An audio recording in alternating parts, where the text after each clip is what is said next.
오늘 하나님 말씀은 히브리서 12장 1절로 2절입니다. 이러므로 우리에게 구름같이 둘러싼 허다한 증인들이 있으니 모든 무거운 것과 얽매이기 쉬운 죄를 벗어버리고 인내로써 우리 앞에 당한 경주를 하며 믿음의 주요 또 온전하게 하시는 이인 예수를 바라보자. 그는 그 앞에 있는 기쁨을 위하여 십자가를 참으사 부끄러움을 개의치 아니하시더니 하나님 보좌 우편에 앉으셨느니라. 아멘. 오늘 말씀의 제목은 예수를 바라보는 삶의 능력입니다. 우리는 삶의 목표가 있어야 세상을 살아갈 수 있습니다. 학생은 자기가 공부하는 분야에 그 정상에 서기를 위해서 목표를 삼고 살아갑니다. 사업가는 사업의 성공을 위해서 목표를 삼고 살아갑니다. 부모는 자녀의 성공과 그 올바른 성장을 목표로 삼고 살아갑니다. 그런데 목표는 세상의 목표와 하늘의 목표가 있습니다. 우리 하나님의 자녀들은 이 땅에서의 목표와 함께 영원한 상급이 되어지는 영원한 가치와 의미가 있는 그 목표를 향하여 걸어가고 있는 중입니다. 오늘은 그 세상의 목표와 영원한 목표, 우리 신앙의 목표 두 가지를 이루는 삶에 대해서 알아봅니다. 첫째로 우리는 목표가 있고 목표를 향하여 달려가는 사람들입니다. 오늘 본문을 현대에 있는 성경은 이렇게 번역하고 있어요. 히브리서 12장 1절. 이렇게 많은 증인들이 우리를 지켜보고 있습니다.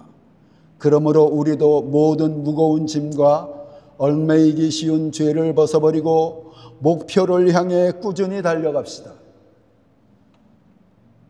우리는 목표를 향해 달려가는 사람들이라는 거예요. 삶은 목표를 향해 달려가는 것이라는 거예요. 어떤 목표입니까?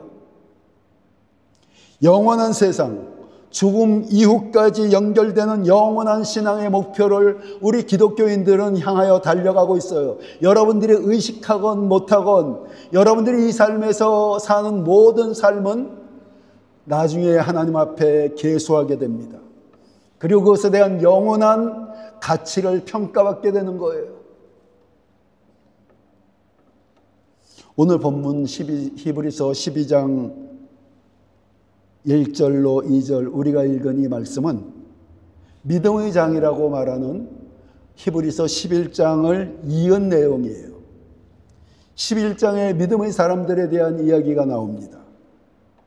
방주를 지어 홍수를 예비해서 살아남은 그 노아, 믿음의 조상 아브라함, 이스라엘을 애굽으로부터 탈출시킨 그래서 한 국가를 이루게 했었던 모세. 이 믿음의 사람들은 죽음 이후까지 연결되는 영원한 신앙의 목표를 향해서 걸었던 사람들이에요. 여러분, 노아가 홍수가 날 것이라는 하나님 말씀을 듣고 성경을 연구해 보면 70여 년간 방주를 지었어요.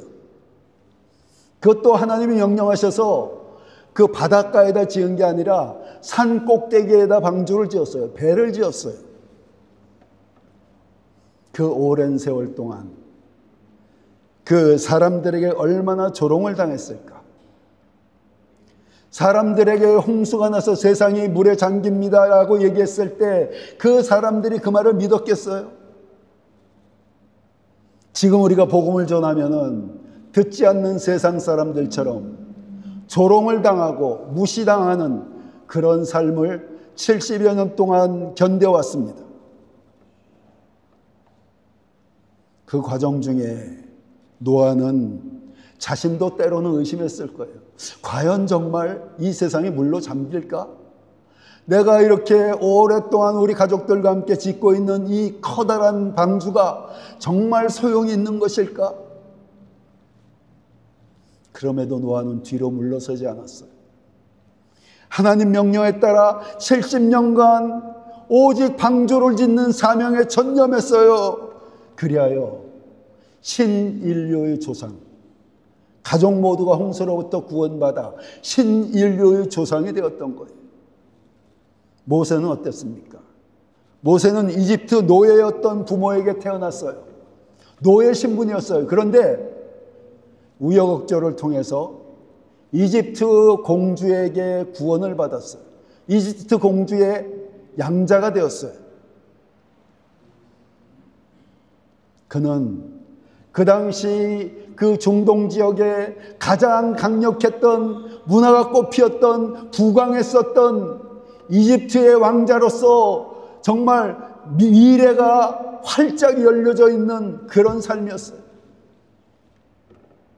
그런데 하나님이 주신 명령을 따라서, 사명에 따라서 그 자기의 핏줄된 노예들과 함께 고난의 길을 걷기 시작합니다.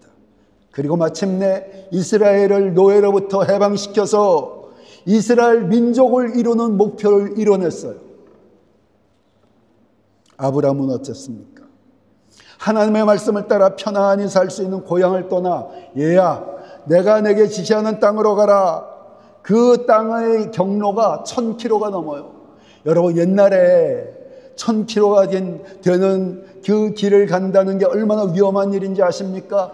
도적, 강도, 몰살당할 수 있는 길이에요. 모든 재산을 뺏길 수 있는 길이에요. 그런데 오직 하나님의 약속의 말씀을 믿고 그 길을 걸어갔던 거예요. 그리고 이방인의 삶, 여러분들 여기서 살아봤지 않습니까? 이방인의 삶이 얼마나 불이익이 많아요. 얼마나 언어의 제한이 있어요. 불편해요. 그런데 하나님의 명령에 따라 그 이방인의 삶을 살아갔던 것. 그리고 마침내 모세, 그리고 노아, 아브라함은 이 땅에서 목표를 이룬 것뿐만이 아니라 하나님 앞에서 계수되었었던 그들의 삶이 성경에 기록된 믿음의 조상들, 위대한 하나님의 사람들, 지금 천국에서 놀라운 은혜를 누리고 있을 것입니다. 우리가 그래야 된다는 거예요.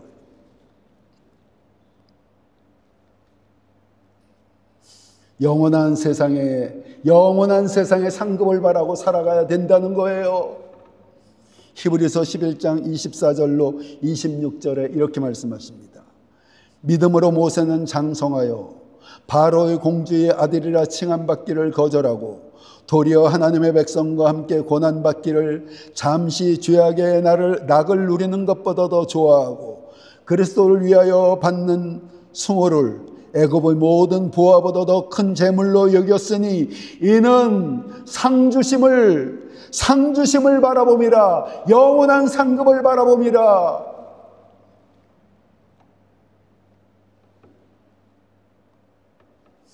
모세가 하나님이 주신 민족구원의 사명을 감당한 것은 이 땅에서의 성취만이 문제가 아니라 다음 세상 하나님 앞에 섰을 때 받을 상급을 바랐다는 거예요.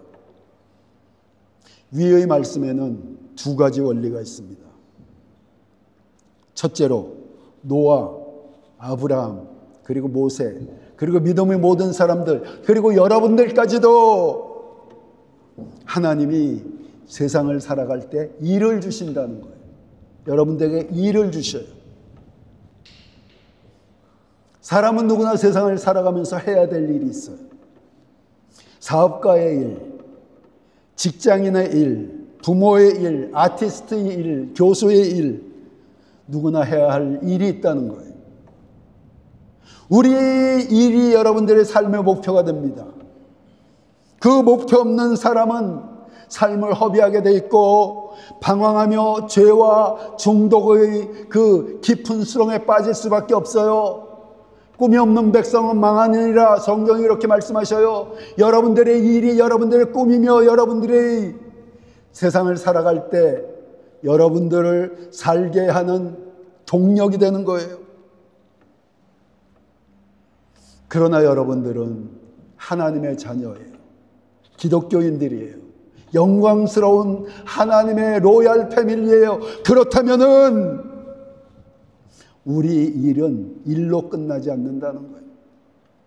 여러분, 사명이 돼야 돼요. 여러분, 일이 아니라 사명이 돼야 돼요. 하나님이 세상에 이루고자 하신 뜻을 위한 여러분들의 사명이 되어야 돼요.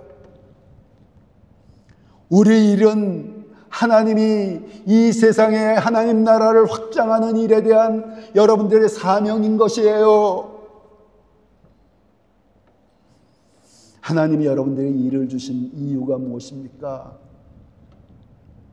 그 일을 통해서 하나님의 뜻을 이루라는 거예요.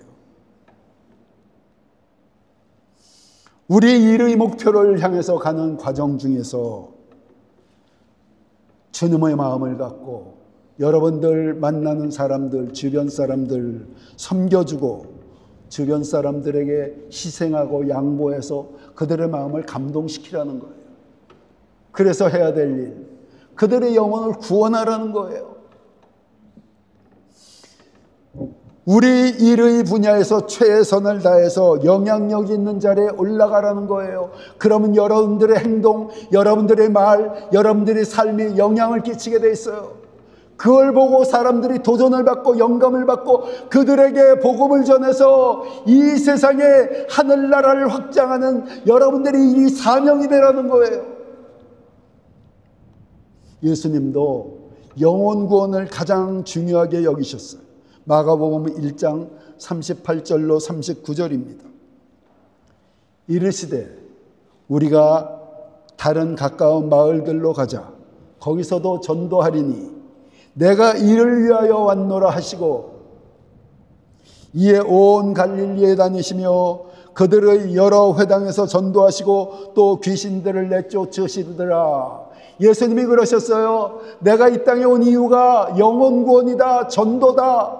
그리고 그 마지막 사명으로서 십자가에 달리셔서 영혼 구원의 길을 여신 게 예수님의 사명이에요. 여러분들의 사명이 되어야 되는 거예요.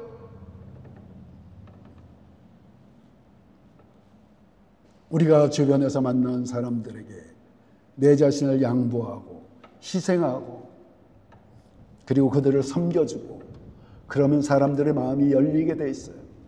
그 열려진 마음, 삶을 통한 전도입니다. 여러분, 다투려 하지 마셔요. 좀 손해보고 사셔요. 좀 바보같이 사셔요. 이웃들에게 양보하셔요. 그럼 그들의 마음이 열리게 돼 있어요. 그러면 복음이 들어가게 돼 있어요. 먼저 마음이 열려져야 되죠.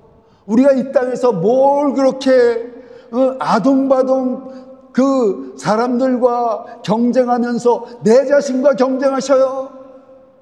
좀 양보하면서 그들을 섬겨주면은 그들의 마음이 열리고 그럼 그들이 여러분들에게 도전을 받고 영감을 받고 감동이 돼서 주께로 돌아오는 거예요. 그게 빛과 소금의 삶이에요. 하나님은 그런 사람을 축복하셔요. 당연히 하늘나라 확장을 위해 그들에게 영향력을 주셔요. 여러분들 손해보는 것 같은데 하나님의 법은 세상의 법과 달라요. 여러분들이 그렇게 살면은 하나님이 높여주시면은 하나님이 문을 열면 닫을 자가 없는 삶이 되는 거예요. 그런데 문제는 그게 쉽지 않다는 거예요. 양보하려 했더니 양보하고 섬겨줬더니 오히려 나를 짓밟네. 오히려 나를 무시하네. 하는 짓을 보니까 도저히 도와주고 싶은 마음이 안 생기네. 이게 인간의 우리의 천연적인 마음, 타고난 마음이야. 어찌해야 됩니까? 어떻게 주님의 뜻을 이루는 사명자가 될 수 있겠습니까? 둘째, 예수님께 집중해야 됩니다. 오늘 본문 히브리서 12장 2절로 보면은 믿음의 주요 또 온전하게 하시는 이인 예수를 바라보자. 그는 그 앞에 있는 기쁨을 위하여 십자가를 참으사 부끄러움을 개의치 아니하시더니 하나님 보좌 우편에 앉으셨느니라. 우리가 사명을 이루는 방법, 우리가 빛과 소금이 되고 이웃을 섬길 수 있는 방법, 예수를 바라보라는 거예요. 예수를 바라보라는 거예요. 여기 바라본다는 단어, 바라보라라는 헬라 원어의 뜻이 뭐냐 하면은 다른 데서 시선을 돌려서 예수님께 집중하라, 이런 의미예요. 오직 예수님께 집중하라. 세상의 어떤 것들로부터 눈을 돌려서 오직 예수님을 바라보라, 예수님께 집중하라, 이게 바라보라는 의미예요. 여러분들이 예수님을 바라보고 예수님께 집중하면은 자연스럽게 예수 그리스도의 생명이 여러분들을 거룩하게 해줘요. 빛과 소금을 자연스럽게 되게 해줘요. 그렇다면 예수만 집중해서 바라보는 것, 어떻게 해야 되는가? 어떻게 하는 것이 예수를 집중해서 바라보는 방법인가? 먼저 여러분들의 일에 최선을 다해야 돼요. 우리에게 맡겨주신 일들은 하나님이 맡겨주신 일들이에요. 하나님이 세상을 경영해 가시는 방법으로서 여러분들을 세상에 파송하셨어요. 신학적으로 보면은 여러분들은 우연히 태어난 게 아니라 세상에 보내심을 받았어요. 그리고 각자에게 일, 사명을 주셨어요. 그걸 이뤄나가는 것이 하늘나라가 세상을 경영해 나가는 하나님의 방법이에요. 그러므로 여러분들의 일에 집중해 나가는 것이 주님을 바라보는, 집중하는 방법 중에 하나예요. 여러분들의 역할이 크고 작냐는 하나님 입장에서는 중요한 게 아니에요. 자동차는 2만여 개의 그 부속품으로 이루어져 있습니다. 엔진이 있어요. 엔진은 우리 인간들이 생각할 때 그 자동차 중에서 가장 중요한 부품이라고 생각을 하죠. 그리고 바퀴를 잠그는 작은 나사가 하나 있어요. 근데 여러분, 나사가 풀어지면은 달리다가 대형 사고가 나는 것입니다. 하나님이 이 세상을 경영하시는데 각자에게 역할을 주셨는데 그 역할 한 사람 한 사람이 이 세상 경영에 중요한 역할이 되는 거예요. 차이가 없어요. 그러므로 우리는 맡겨주신 일에 최선을 다하는 것이 예수께 집중하는 방법이에요. 여러분, 우리 일을 소홀히 하면은 여러분들은 죄와 유혹에 빠지게 되어 있습니다. 다윗이 그렇게 죄를 범한 거예요. 사무엘하 11장 1절로 2절입니다. 그 해가 돌아와 왕들이 출전할 때가 되매 다윗이 요압과 그에게 있는 그의 부하들과 온 이스라엘 군대를 보내니 그들이 암몬 자손을 멸하고 랍바를 에워쌌고 다윗은 예루살렘에 그대로 있더라. 저녁 때에 다윗이 그의 침상에서 일어나 왕궁 옥상에서 거닐다가 그곳에서 보니 한 여인이 목욕을 하는데 심히 아름다워 보이는지라. 여기 왕들의 전쟁의 시기래요. 전쟁이 일어났어요. 근데 다윗은 전쟁에 나가지 않고 부하들만 보냈어요. 그리고 성경에 보니까 저녁 때에 침상에서 일어났대. 하루 종일 자고 게으름을 피우다가 왕궁 옥상에서 거닐다가 그만 마귀가 쳐놓은 그물에 딱 걸려버린 거야. 우리가 자기 일을 소홀하면 반드시 마귀의 유혹이 찾아오게 돼 있어요. 여러분들의 일을 소홀히 하면은 반드시 시험에 들게 돼 있어요. 창세기 4장 7절에 이렇게 기록이 되어 있습니다. 내가 선을 행하면 어찌 낯을 들지 못하겠느냐. 선을 행하지 아니하면 죄가 문에 엎드려 있느니라. 죄가 너를 원하나 너는 죄를 다스릴지니라. 우리가 선을 행치 아니하면, 여러분들이 일을 하지 않으면은 마귀가 찾아와 틈을 타게 된다는 거예요. 죄가 여러분들의 그 마음의 문 앞에 엎드려서 틈을 노리게 된다는 거예요. 그러므로 우리가 여러분들이 맡겨주신 일을 최선을 다하는 것이 예수께 집중하는 방법이에요. 그러나 우리는 일만 하고 살 수는 없습니다. 삶은 일 외에도 여러 요인들이 있지요. 이동하는 시간도 있고 휴식하는 시간도 있고 그 외에 여러 상황들이 있죠. 그때 어떻게 예수께 집중합니까? 먼저 여러분 찬양을 하셔요. 시간이 있을 때, 거리를 걸을 때 계속 찬양을 하셔요. 찬양은 주님과 교통하는 가장 좋은 방법이에요. 여기 시편 100편 4절에 이렇게 기록이 되어 있어요. 감사함으로 그의 문에 들어가며 찬송함으로 그의 궁정에 들어가서 그에게 감사하며 그의 이름을 송축할지어다. 여러분, 감사는요, 예수님이 그 하나님이 계신 성문을 들어가는 거예요. 그런데 찬양은 그 성 안에 중심에 있는 그 궁정에 들어가는 거예요. 그만큼 찬양이 하나님 영광의 임재 안으로 가까이 들어가는 거예요. 그러니까 여러분, 이동할 때, 거리를 지나갈 때, 아니면 설거지할 때, 집에서 휴식할 때 찬양을 하셔요. 찬양을 하면 하나님의 영광의 임재가 여러분들을 사로잡게 돼 있어요. 천국에는 찬양이 가득한 곳입니다. 이사야서 6장 1절로 3절 현대인의 성경입니다. 우시야 왕이 죽던 해에 나는 여호와를 보았다. 그분은 높이 들린 보좌에 앉아 계셨으며 그 옷자락은 성전을 가득 채웠다. 그분의 주위에는 각각 6개의 날개를 가진 스랍 천사들이 둘러서 있었는데 모두 2날개로 얼굴을 가리고 2날개로는 발을 가렸으며 나머지 2날개는 날아다니는 데 사용되었다. 그들은 서로 화답하여 이렇게 노래하였다. 거룩하다, 거룩하다, 거룩하다. 전능하신 여호와께서 거룩하시니 온 땅에 그 영광이 충만하구나.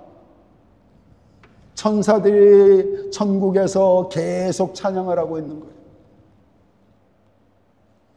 여러분들이 찬양을 하는 것이 예수를 바라보는 방법이라는 거예요.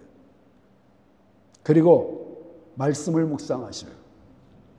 생활 중에 주님이 주신 말씀이나 이 주일날 예배를 드리는 가운데 어떤 그 하나님의 말씀의 문장이 내 마음에 그 감동이 됐다거나 나에게 영감이 됐으면은 그 말씀을 붙잡고 수시로 그 여러분들이 생활 중에서 한 주간 동안 묵상해 보셔요.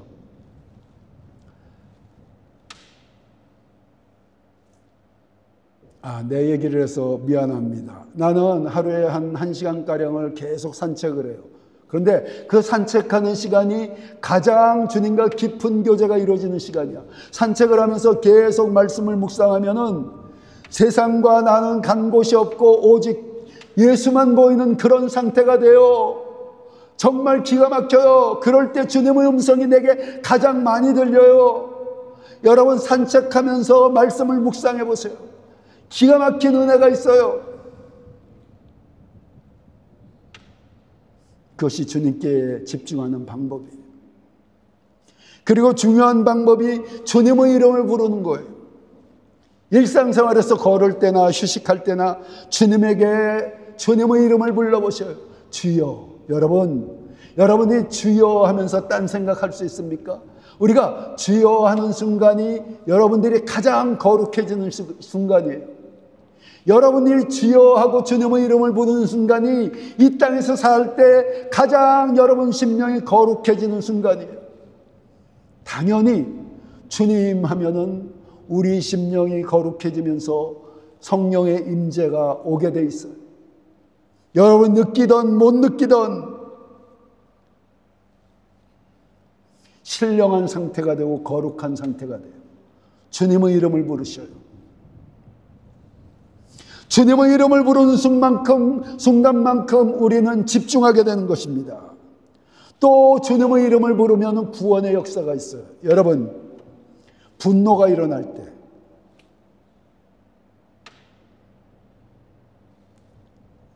제가 제 아내랑 좀 다투는 일이 있었어요. 사모랑 다투는 일이 있어요. 그래서 사모가 저쪽에서 이제 차에서 기다리고 있는데 너무 내가 화가 나는 거야. 사모가 문을 여는 순간에 내가 화를 버럭 냈어요. 차문을 여는 순간에. 근데 이러면 안 되겠다라는 생각 때문에 주여 했어.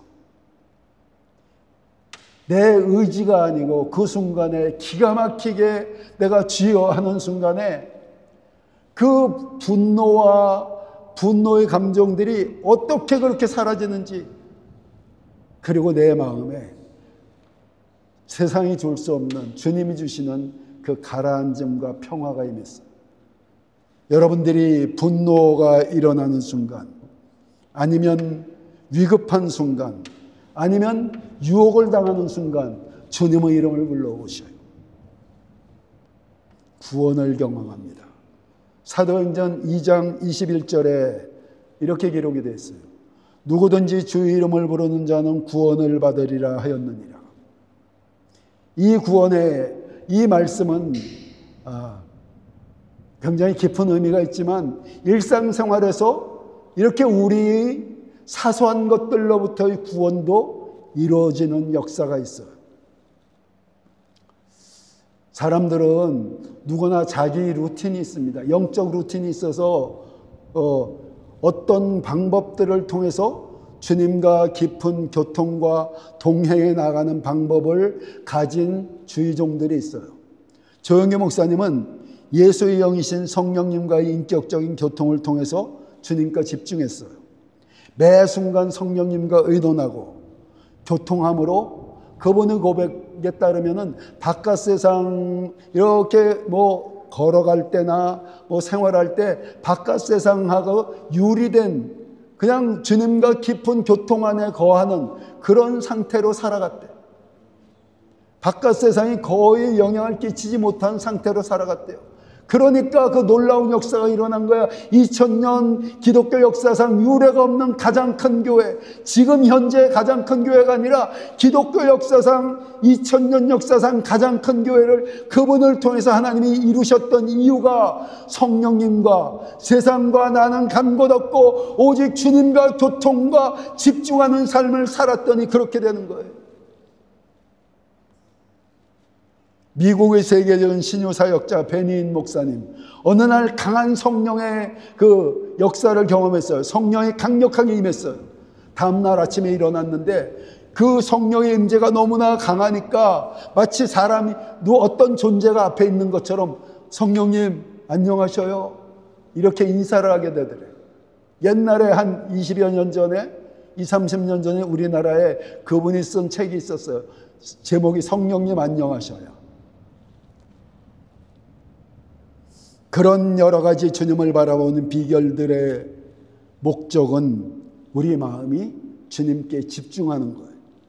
우리가 주님께 집중하면 예수의 영이, 성령님이 우리에게 충만하게 임하시게 되고 우리를 통해 놀라운 성령의 능력이 나타나고 우리는 거룩한 성숙한 삶의 열매를 맺게 되는 거예요. 예수 그리스도 이름으로 그런 은혜가 여러분 모두에게 넘치시기를 축원합니다. 아멘 하세요. 다시 예수 그리스도 이름으로 그런 모든 은혜가 여러분 모두에게 넘치시기를 축원합니다.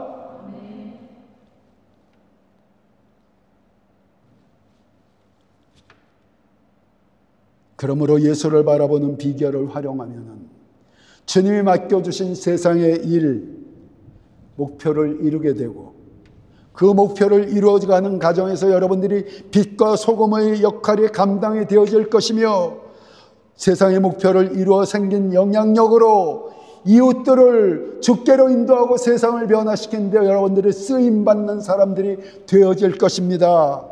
여러분, 우리가 왜 사는 겁니까? 그저 이 땅에서 잘 사는 것이 목적입니까? 여러분들에게 신앙이 무엇입니까? 예수를 믿는 게 무엇이에요? 여러분 한번 생각해 보세요. 여러분들 신앙이 여러분들 삶의 핵심이셔요? 아니면 그저 액세서리입니까? 여러분들 한번 생각해 보셔요. 내가 신앙을 위해서 살고 있어요? 아니면은 그냥 신앙은 액세서리고 그냥 여러분들의 그 소견에 좋은 대로 살고 있습니까? 여러분, 우리의 삶의 최종 결론은 우리가 이 땅에서 얼마나 주님을 위해 살았는가로 결정이 되게 돼 있어요. 이 땅에서 살다가 죽는 순간까지 여러분들이 주님을 위해 살았던 그 여러분들의 삶, 그게 영원히 존재하는 여러분들의 그 신분이 되어버려요. 어떤 사람은 하나님이 크게 영광을 주시는 영광스러운 신분, 어떤 사람은 정말 부끄러운 구원. 여러분, 예수님은 반드시 세상에 다시 오십니다. 기독교인들, 깨어있는 사람들이 주님 오실 때가 가까웠다라고 얘기하죠. 정말 세상을 보면은 주님 오실 때가 가까워졌어요. 성경에 주님은 반드시 오신다고 기록이 되어 있어요. 데살로니가전서 4장 15절로 17절. 우리는 주님의 말씀으로 여러분에게 이것을 말합니다.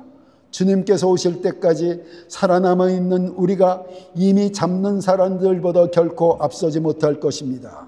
주님께서 호령과 천사장의 소리와 하나님의 나팔 소리와 함께 친히 하늘로서부터 내려오실 것이니 그리스도 안에서 죽은 사람들이 먼저 일어나고 그 다음에 살아남아 있는 우리가 그들과 함께 구름 속으로 이끌려 올라가서 공중에서 주님을 영접할 것입니다.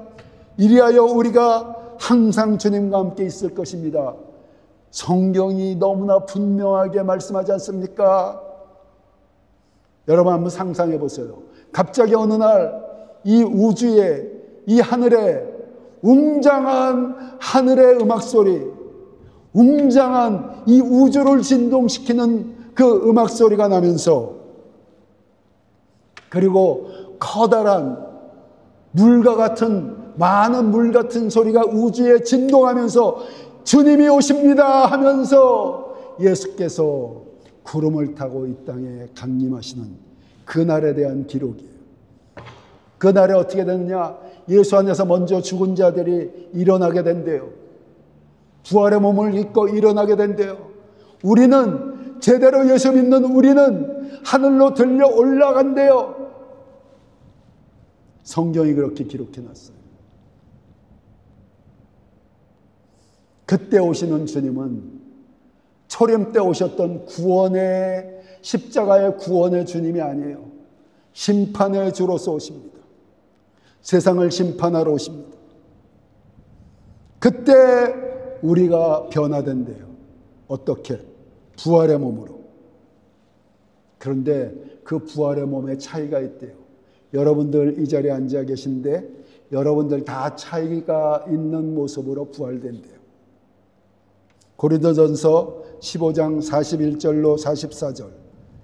해의 영광이 다르고 달의 영광이 다르며 별의 영광도 다른데 별과 별의 영광이 다르도다. 죽은 자의 부활도 그와 같으니 썩을 것으로 다시 심고 썩지 아니할 것으로 다시 살아나며 욕된 것으로 심고 영광스러운 것으로 다시 살아나며 약한 것으로 심고 강한 것으로 다시 살아나며 육의 몸으로 심고 신령한 몸으로 다시 살아나나니 육의 몸이 있은즉 또 영의 몸도 있느니라. 우리가 이렇게 서서히 늙어 죽게 되는 몸이 아닌 가장 젊고 건강한 몸으로 부활되게 돼요. 여기 보니까 그 부활하는 사람의 수준이 다 다르대요. 어떤 사람은 해와 같은 영광의 부활, 어떤 사람은 달의 영광, 어떤 사람은 겨우겨우 꺼졌다 켜졌다 하는 그 저 먼 곳에 있는 그 별과 같은 부활. 여러분들은 어떤 부활을 원하십니까? 무엇에 의해서 그런 차이가 생깁니까? 이 세상에 여러분들이 어떻게 살았느냐에 따라서 그저 생존이 목적이었는가?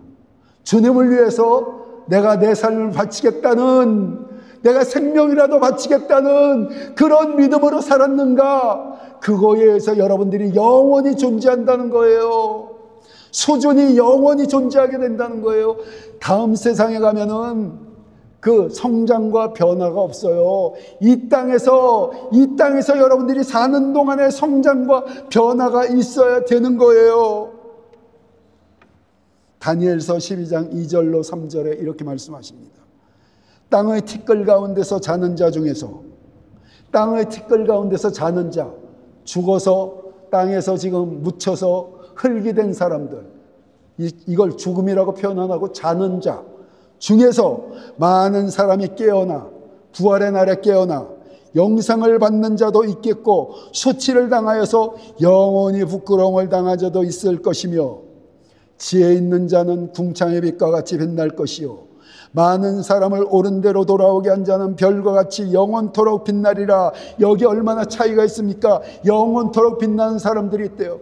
그런데 어떤 사람은 영원히 부끄러움을 당할 자가 있대요.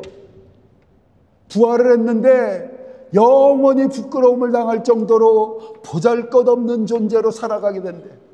여러분 그렇게 되기 원하셔요? 그렇게 사실 거예요? 아니면은 별과 같이 영원토록 빛나리라. 어떤 사람이?